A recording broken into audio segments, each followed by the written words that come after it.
एक तो यह है कि जो कानून वापसी लिया भारत सरकार ने, उस पर संयुक्त मोर्चे ने भी विचार करा कि भाई कानून उन्होंने वापसी लिया और भारत सरकार एक बातचीत की लाइन पे आई है, तो जो हमारे प्रस्तावित कार्यक्रम थे 29 तारीख का, वो भी वापसी ले लिया है और 4 तारीख को हमारी फिर मीटिंग होगी संयुक्त मोर्चे की, तो उसमें आगे प्रोग्राम हम तय करेंगे कि आगे प्रोग्राम कैसे करना है, क्योंकि 4 तारीख तक जो 3 कानून है ये भी हाउस में आ जाएंगे और उम्मीद है कि इस पे ये वहां से रिफिल हो जाएगा। अभी 750 जो किसान हमारे शहीद हुए हैं उस पर भारत सरकार ने कोई जवाब नहीं दिया, जो हमारे ऊपर मुकदमे हैं उस पर कोई जवाब नहीं दिया, जो लखीमपुरी खीरी की घटना है उस पर कोई जवाब अभी नहीं दिया, और एमएसपी जो इन्हीं कानूनों के साथ में थी, जो बार बार ये कहते जी एमएसपी पे मत बोलो, क्योंकि एमएसपी ही सबसे ज्यादा लूट एमएसपी पे होती है किसान की, तो उससे भारत सरकार बचने चाहती है। वो हमारा बड़ा इशू प्रायोरिटी पे है कि एमएसपी को लीगल कानूनी गारंटी भारत सरकार दे, और उस पर पूरे देश की निगाहें उस पर है। सब प्रेस के माध्यम से हम कहना चाहते हैं भारत सरकार को कि एमएसपी पे लीगल गारंटी हमको कानून बना के दे। इसके बाद में एक कमेटी बनेगी जो दूसरे मामले होंगे, वो चाहे सीड बिल का हो, पेस्टिसाइड बिल का हो, वो दूध डेयरी वाला प्लान हो या केसीसी वाला मामला हो, जो भी भारत सरकार के साथ में और बातचीत किसान की होनी है, उस पर एक कमेटी गठित कर दे जो दूसरे मामलों को, इनसे अलग मामलों को देखेंगे। ये अभी हमारी डिमांड भारत सरकार से है, उस पर जितना जल्दी वे फैसला ले ले उतना ठीक है, नहीं तो बादस्तूर हमारे आंदोलन उसी सिस्टम से जारी है जैसे हमारे आंदोलन पहले चले हुए थे, उसमें कोई भी हमारा चेंजिंग नहीं है। 29 तारीख वाला सिर्फ हमने चेंज करा है और 4 तारीख को संयुक्त मोर्चे की मीटिंग फिर सिंगू बॉर्डर पर होगी। आगे के प्रोग्राम हम उसमें बनाएंगे। यहाँ के लोगों से भी है कि जैसे आप सहयोग पहले से करते हुए आ रहे, वही लंगर भंडारों का, गुरुद्वारों से, आम लोगों से, आम समाज से, उसी सिस्टम से उसको चलाते रहे। जैसे जत्थेबंदी पहले जा रही थी उसी सिस्टम से रूटीन वाइज जत्थेबंदी जाती रहे। ज्यादा भीड़ एक बार इकट्ठी वहां नहीं करनी है, क्योंकि भीड़ से ये होता है कि एक दिन इकट्ठी करती है और भीड़ वापसी आती है तो ये लगता है कि भीड़ वापसी चली गई। रूटीन के हिसाब से जैसे आपके चल रहे वो अपने प्रोग्राम 1-2 महीने के प्रोग्राम, 1 महीने का प्रोग्राम उसी सिस्टम से आप लगा लें पूरे दिसंबर तक के, फिर 1 महीने के जैसे रूटीन के लगते हैं लग जाएंगे।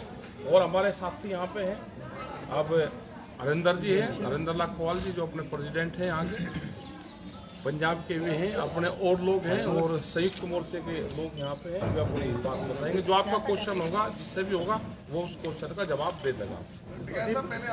हाँ, कैसा जो आज हरियाणा के मुख्यमंत्री मोदी जी से मिले हैं, बारे में जो सरकार कह रही, कल सोम प्रकाश कह रहे थे कि एमएसपी पर कानून नहीं बनाया जा सकता। क्यों? क्योंकि वो पहले ही 40 साल से ज्यादा सिस्टम चल रहा है, वैसे ही चलेगा। वो ये बताए ना भारत सरकार कि आप किसानों को लाभ देना चाहते हैं या नहीं देना चाहते। आप जो 3 कानून बनाओगे उसमें कहते हैं कि हम किसानों को लाभ देना चाहते हैं, किसान के फायदे कानून है। किसान ने तो एक ही चीज कहा कि जो भारत सरकार ने एमएसपी कहा उसको गारंटी कानून बनाओ। हमें 50 वाला फार्मूला दे दो, वो नहीं दे रहे। हमको मार्केट रेट दे दो, वो नहीं दे रहे।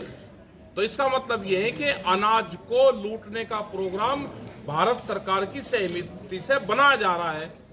एमएसपी तो ये भी देंगे, ये भारत सरकार ही एमएसपी देगी, लेकिन वो हम इनके जबान से कहना चाहते हैं कि हम नहीं देना चाहते। मनोहर लाल खट्टर बोल रहे हैं नहीं देंगे, वो भी मोदी जी से मिलके आए कल और आज उन्होंने बयान दिया। इनका जो गैंग है, इनका गैंग का पता तो चलेगा कि इस गैंग में कौन कौन शामिल है। ये गैंग है, इनका गैंग का पता तो अभी चलेगा। इसका मतलब भारत सरकार और जो इस तरह की स्टेट गवर्नमेंट है वे इस गैंग में शामिल है। आज से 40 से 50 साल पहले बड़े व्यापारियों का कब्जा अनाज पे होता था और वो खेत पे ही अनाज पे जाकर कब्जा करते थे।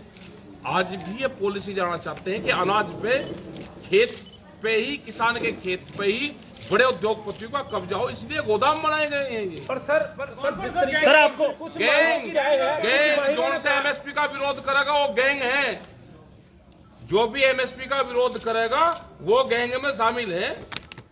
जब हमको गैंग बता सकते हैं तो ये भी गैंग है। टिकैत साहब, आपको लग रहा है कि यूपी की 2 विधानसभा चुनाव आने वाली हैं, चुनाव वाले, हाँ, उसको अगर लेकर ये वाला फैसला लिया गया है कि कहीं ना कहीं हमारे हाथ से कुर्सी ना निकल जाए? चलो, वो उन्होंने जितना काम कर दिया उसको कर देने दो। वो कैसे कर दिया, किस हुनर से कर दिया, नहीं वही डर था, डर वही था। ये क्या पता क्या डर था, किसी को डर। भागते के पीछे नहीं भागते हम, जो भाग गया छोड़कर मैदान उसके पीछे नहीं भागते।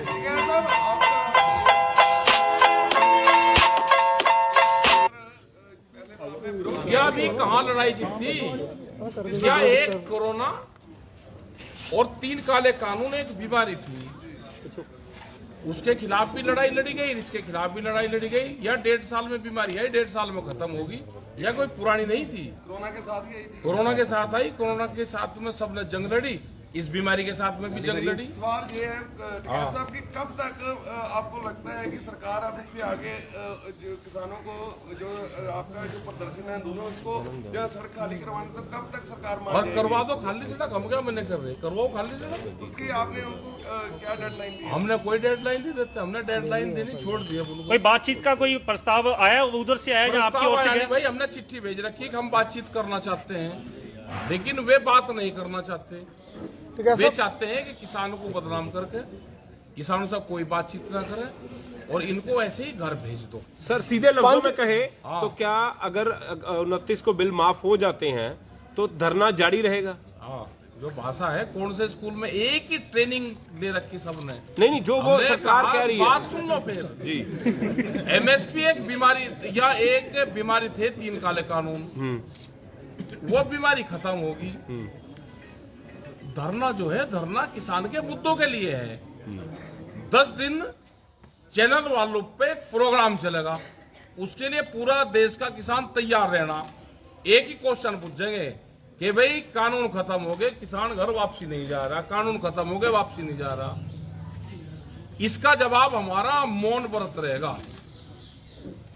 अगर ये क्वेश्चन करेंगे तो हम मौन व्रत करेंगे, और कोई इलाज नहीं है। एक और सवाल है इससे जुड़ा, कुछ इकोनॉमिस्ट कहते हैं जी कि इसमें जो है खर्च बहुत ज्यादा हो जाएगा।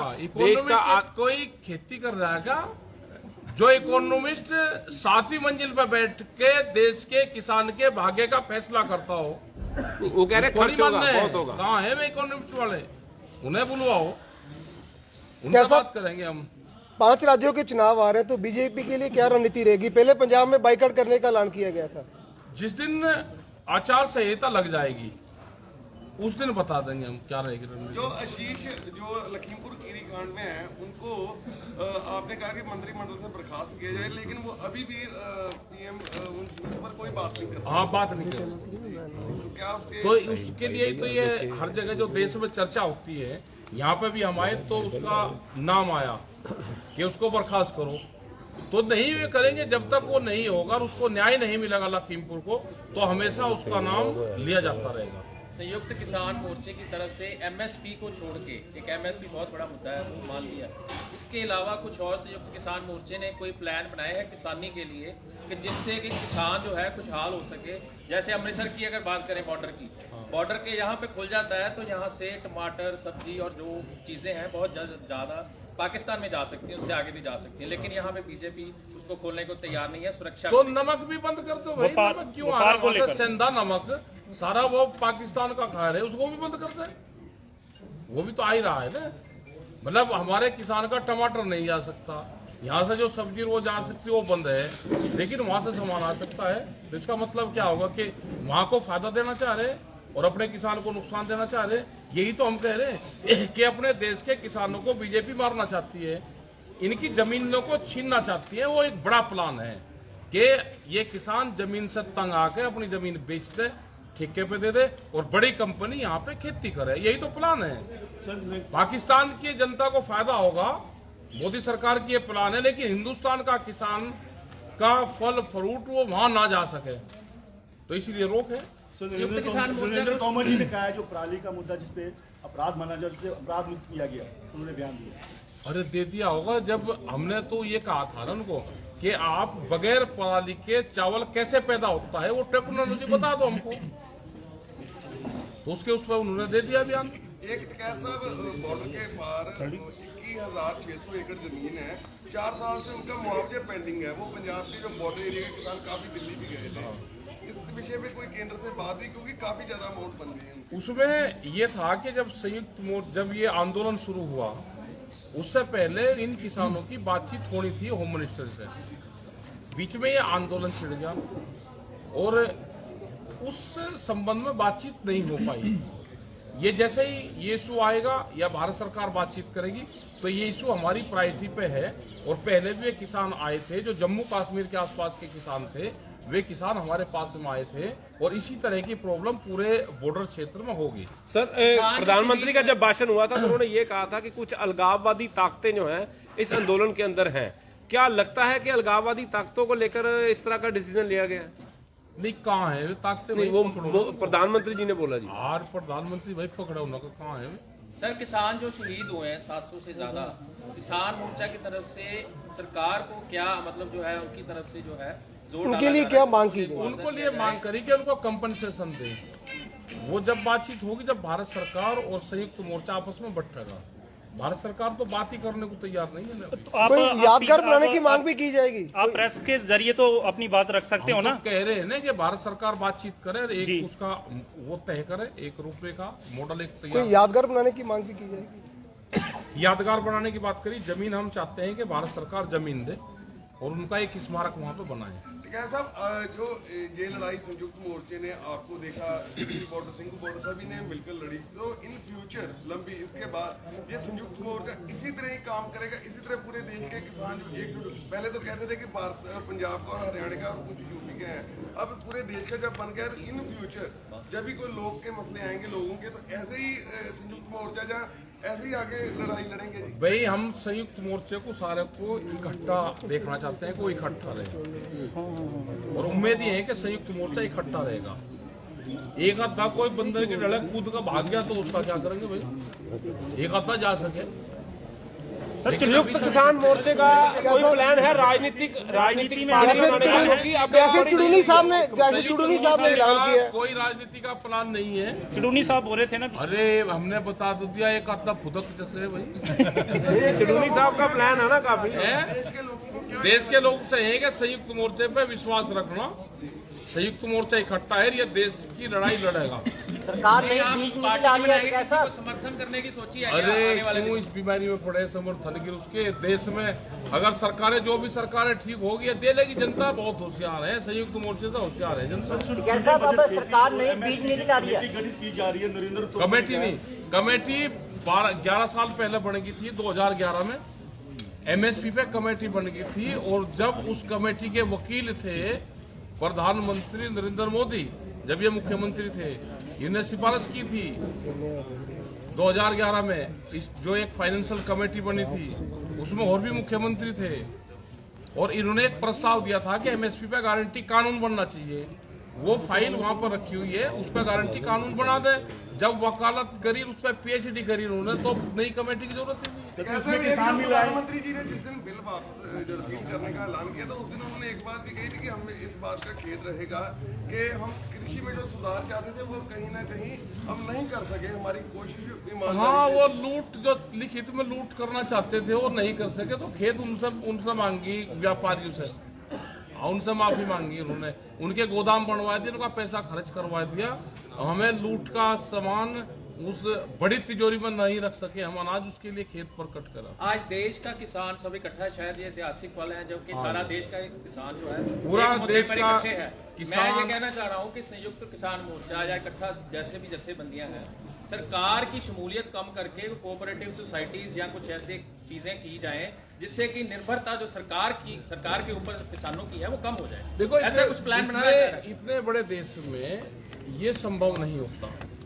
इतने बड़े उसमें, इतने बड़े देश में जब तक सरकारें प्रमोट नहीं करती, जब तक सरकारों की सहूलियतें नहीं होती, वो चीज संभव नहीं है। सरकारों को सपोर्ट करना चाहिए। चुड़ूनी की तरफ से इलेक्शन लड़ने का ऐलान किया गया। अरे पंजाब के लोग बताओगे, जहाँ इलेक्शन लड़ने की बात करें तो यहाँ कर रहे हो उनको जत्थेबंदी यहाँ की बता देंगे।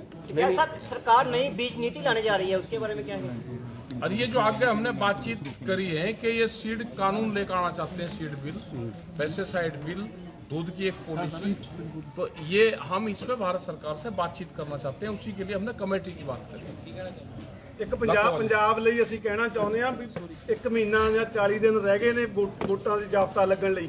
ਪੰਜਾਬ ਸਰਕਾਰ ਨੇ ਕਿਸਾਨਾਂ ਨਾਲ ਇੱਕ ਵੱਡਾ ਵਾਅਦਾ ਕੀਤਾ ਸੀ ਕਰਜ਼ਾ ਮਾਫੀ ਦਾ। ਅਸੀਂ ਉਹ ਚੇਤਾਵਨੀ ਵੀ ਦਿੰਦੇ ਹਾਂ 30-40 ਦਿਨ ਦੇ ਵਿੱਚ ਪੂਰਨ ਕਰਜ਼ਾ ਮਾਫੀ ਕੀਤੀ ਜਾਵੇ। ਦੂਜੀਆਂ ਜਿਹੜੀਆਂ ਸਾਡੀਆਂ ਹਾਈਵੇ ਨਿਕਲ ਰਹੀਆਂ ਨੇ ਉਹਦੇ ਲਈ ਸਾਨੂੰ ਮੁਆਵਜ਼ਾ ਬੜਾ ਘੱਟ ਮਿਲ ਰਿਹਾ। ਅੱਜ ਤੋਂ 10-15 ਸਾਲ ਪਹਿਲਾਂ ਵੀ ਸਾਨੂੰ 70-80 ਲੱਖ ਕਰੋੜ ਰੁਪਈਆ ਮਾਰਕੀਟ ਰੇਟ ਤੇ ਪੈਸੇ ਮਿਲਦੇ ਰਹੇ ਆ, ਪਰ ਅੱਜ ਸਰਕਾਰਾਂ 25 ਤੋਂ 30 ਲੱਖ ਰੁਪਈਆ ਏਕੜ ਦਾ ਦੇ ਰਹੀਆਂ ਨੇ। ਅਸੀਂ ਇਹ ਵੀ ਚੇਤਾਵਨੀ ਦੇਣ ਆਏ ਹਾਂ, ਪਿਛਲੇ ਦਿਨੀ ਸੀਐਮ ਸਾਹਿਬ ਨਾਲ ਵੀ ਮੀਟਿੰਗ ਕਰਕੇ ਅਸੀਂ ਚੇਤਾਵਨੀ ਦਿੱਤੀ ਸੀ ਵੀ ਮਾਰਕੀਟ ਹਿਸਾਬ ਦੇ ਨਾਲ ਹੀ ਸਾਨੂੰ ਮੁਆਵਜ਼ਾ ਦਿੱਤਾ ਜਾਵੇ। ਇਹ ਦੋ ਗੱਲਾਂ ਅਸੀਂ ਅੱਜ ਇਹਨਾਂ ਨੂੰ सीएम साहब भी कहना आया भी पूर्ण कर्जा माफी ते पूर्ण सानू मुआवजा मिलना चाहिए। टिकैत साहब, जैसे आपने किसानी का मुद्दा उठाया है, ऐसे कोई और जो लोगों के, देश के लोगों के या पंजाब के लोगों के कई और मुद्दे हैं, ऐसे कोई और लोग व्यापारी हैं, जैसे वो भी मुद्दे आप उठाते रहेंगे आने वाले समय में? और क्या काम करेगा, फिर ये मुद्दे तो उठाओ नहीं, अकेला किसानी का मुद्दा है और भी मुद्दे और भी मुद्दे हैं जी। इसमें सबने सहयोग करा, जो हमको बुलाओगा संयुक्त मोर्चा वहाँ पे जाएगा। जाएगा। आ जाएगा। ठीक है जी, धन्यवाद। धन्यवाद।